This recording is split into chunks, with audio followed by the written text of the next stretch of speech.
दिनै जों बे भिडिअनि गेजेरजों सावरायगोन रोदा अनजिमा आरो लोगो रोदा। रोदा अनजिमाया मा आरो लोगो रोदाया मा, बे मोननै अनजिमानि सोमोन्दै जों मोजाङै सावरायगोन। स' बेवहाय नाम्बार 1 दं रोदा अनजिमा आरो बेनि डिफिनिसना जाहैबाय जायफोर अनजिमाखौ से आरो गावजोंल' सानजाबनानै मोननाय जायो बैफोर अनजिमाखौनो रोदा अनजिमा बुंनाय जायो। जोंना बे डिफिनिसन एबा जोंना मा बुंफुरलु न बुंफुरलुआव जोंहा बुंदों मा खायसे अनजिमा जायफोर अनजिमाखौनोखि जोङो से आरो गावजोंल' सानजाबनानै मोननाय जायो। थामहिनबा बेफोरबायदि अनजिमा जेरै 2, 3, 5, 7, 11, 13, 17, 19 बायदि बायदि। स' बेफोरबायदि अनजिमाफोरखौ जोङो से आरो गावनि अनगायै जोङो गुबुनजों सानजाबनानै मोननाय जाया। स' बेखायनो बेफोरो रोदा अनजिमा। जेरै जोङो 3खौ नायनो हायो बा 2खौ नायनो हायो, जोङो 5खौ नायनो हायो, 7खौ नायनो हायो। नोंसोरो नोजोर होबा नुनो मोनगोन बेफोर अनजिमाखौ जोङो से आरो गावजों सानजाबनायनि अनगायै जों गुबुनजों मोननाय जाया। थामहिनबा 1 आरो 3नि अनगायै जोङो सानजाबनानै जोङो 1 आरो 3 सानजाबनानै जोङो मा मोनो 3खौनो मोननो हायो। स' जोङो 3खौ जोङो 1 आरो 3 बे अनजिमा मोननैनि अनगायै जोङो गुबुन मोननै अनजिमा सानजाबनानै मोननाय जाया। 2खौबो जोङो 2 सानजाब 1 2 जोङो आरो गुबुन मोननै अनजिमा सानजाबनानै जोङो 2खौ मोननाय जाया। स' बिदिनो 5खौबो 7खौबो 11खौबो जोङो 23खौ नायनो हायो। 13 सानजाब 1 13 13जों आरो 1जों सानजाबनानैल'सो जोङो 23खौ मोननाय जायो आरो गुबुन अनजिमाफोरजों सानजाबनानै जोङो 13खौ मोननाय जाया। स' बेखायनो बेफोरो रोदा अनजिमा। आरो जोंहा खायसे अनजिमा दं जायफोरानोखि बे जेरै दं 3 आरो 5नि गेजेराव मोनसे अनजिमा दं 4, 5 आरो 7नि गेजेराव मोनसे अनजिमा दं 6, 7 आरो 10नि गेजेराव अनजिमा दं जोंहा 3, 8, 9, 10। स' बिदिनो जोंहा 11, 13, 17 आरो 19, 19 बेफोरबायदि अनजिमाफोरनि गेजेरावबो जोंहा अनजिमा दं जायफोरखौनोखि जोङो बेयावहाय लिरनाय जायाखै आरो लिरनाय जायैनि जाहोना जाबाय मा बेफोरो रोदा अनजिमा नङा। स' रोदा अनजिमा मानो नङा? मानोना जोङो 4खौ नायनो जोङो गिबियावनो 3 आरो 5नि गेजेराव जोंहा रोदा अनजिमा दं। 4आ रोदा अनजिमा मानो नङा बेखौ नायनो हायो जोङो। 4खौ जोङो 4 सानजाब 1 4 मोननो हायो आरो नाथाय जों मा 2 सानजाब 2बो जोङो 4खौ मोननो हायो। स' डिफिनिसन बायदि जोङो मा बुंदोंमोन जायफोर अनजिमाखौनोखि जोङो 1 आरो गावजोंल' सानजाबनानै मोननाय जायो। थामहिनबा जोङो गुबुनजों सानजाबनानै मोननो नाङा बा थामहिनबा मोननाय जाया। स' बेवहाय 1 सानजाब 4 4 मोनदो आरो जों मा मोनदों 2 सानजाब 2 4 मोनदो।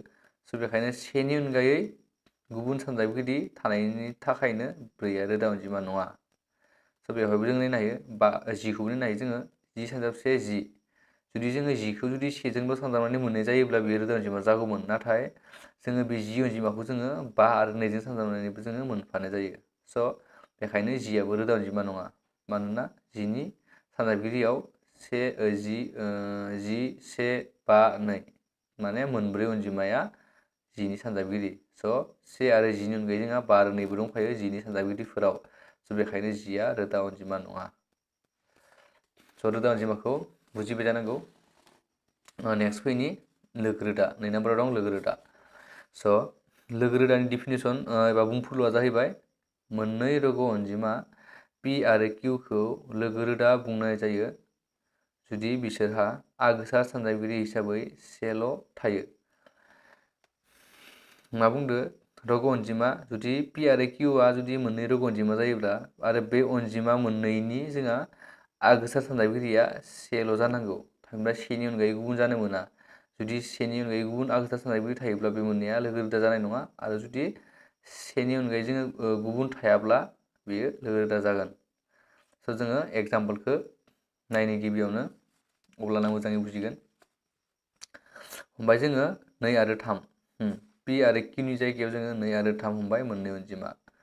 स' जुदि 2खौ जुदि पि हमोबा किउखौ जुदि 3खौ जुदि किउ हमोबा जोङो बे मोननै अनजिमानि आगोसा सानजाबगिरिया जानांगोन मानो बेखौ आगोसा सानजाबगिरिया जोंना मा जानांगोन सेल' जानांगोन। स' 2नि सानजाबगिरिखौ नायनि जोङो 2 सानजाब 1 2 आरो 3निखौ जोङो मा 3 सानजाब 1 3 थामहिनबा बे 3नि सानजाबगिरिया 3 आरो 1 आरो नैनि सानजाबगिरिया 2 आरो 1 स' जोङो बे मोननै अनजिमानि सानजाबगिरिफोरखौ जों नायनो हायो गोरोबनाय मा दं थामहिनबा आगोसारा मा दं 1 अनलि 1 स' बेखायनो बेवहाय सेयाल'सो गोरोबनाय दं बेखायनो जोङो थार बुंथि बायदियै थामहिनबा बुंफुरलु बायदियै जोङो बेखौ बे मोननै अनजिमाखौ जोङो लोगो रोदा बुंनो हागोन आरो 2 आरो 8खौबो 5नि सानजाबगिरिया 5 सानजाब 1 बा 8नि सानजाबगिरिया 8 सानजाब 1 8 आरो 4 सानजाब 2बो 8 जों मोननो हायो स' बे 8नि सानजाबगिरिया 8 1 4 2 आरो 5नि सानजाबगिरिया 5 आरो 1 स' बे सानजाबगिरिफोरखौ जोङो नायोब्ला नुनो मोनगोन बेवहाय गोरोबनाय मा दं बेयावबो 1 दं बेहायबो 1 थामहिनबा आगोसारा 1 स' बेखायनो बे मोननैयाबो गावजों गाव लोगो रोदा जागोन स' बेवहाय 9 आरो 8खौबो जों नायनो हायो 9नि सानजाबगिरिया 3 सानजाब 3 9 आरो 9 सानजाब 1 9 8नि सानजाबगिरिखौ नायनो हायो 4 सानजाब 2 8 8 सानजाब 1 8 स' बेनि सानजाबगिरिया 4 2 8 1 बे 9नि सानजाबगिरिया 3 9 1 स' बे सानजाबगिरिफोरखौ जों नायोब्ला नुनो मोनगोन जे बेवहाय अनलि 1आल'सो गोरोबनाय दं थामहिनबा सेयाल'सो गोरोबो स' जाहाथे जोंहा सेयाल'सो गोरोबो सेयाल'सो आगोसार बेखायनो बेवहाय 9 आरो 8आबो गावजों गाव लोगो रोदा स' जोङो नेक्स्टआव जोङो लोगो रोदा नङै अनजिमानिबो जोङो डिफिनिसन बुंफुरलु एग्जाम्पल लानि बेवहाय एग्जाम्पलाव दङ 5 आरो 15 स' 5 आरो 15 लोगो रोदा नंगौना नङा बेखौ नायनोसै एसे 5नि सानजाबगिरिया 5 सानजाब 1 बा थामहिनबा 5नि सानजाबगिरिया 5 आरो 1 15नि सानजाबगिरिया 5 3 15 1 मानोना 5 सानजाब 3बो 15 मोननो हायो